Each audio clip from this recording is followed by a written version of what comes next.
কুল হুয়াল্লাহু আহাদ, আল্লাহ কারো থেকে জন্ম নেয় নাই। ও ভাই মুঝে মারো, ভাই মুঝে মারো, ভাই মুঝে মারো। এটা এডিটিং করা না ভিডিও। দেখেন আপনি আবার শুনে। কুল হুয়াল্লাহু আহাদ, আল্লাহ কারো থেকে জন্ম নেয় নাই। আল্লাহুস সামাদ, আল্লাহ কারো ঘরে জন্ম দেয় নাই। তিনি কি? আয় হায় রে, হ্যাঁ কি কইলো এটা, হ্যাঁ কি কইলো এটা? আমার তো মানে মাইন্ড নিতে পারতেছিলাম। কেন কেন মুক্তি পাই? কারণ আপনারা যদি কোন নবীর কি আল্লাহ জন্ম দিছিনি না, আল্লাহ যে প্রেমের ডুবে ছিল, সামনে যে নূরটা জন্ম হইল। ভণ্ডামি ওয়াজ লারা দিছি পরে পরে নবী এটাও পারিস না। তুই কি লাগি ওয়াজ করতে না?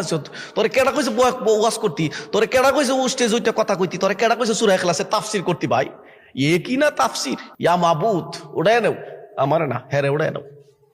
জাতিতে যেন এই মূর্খ থেকে একটু পরিত্রাণ পাই, জাতি যেন এই মূর্খের ওয়াজ থেকে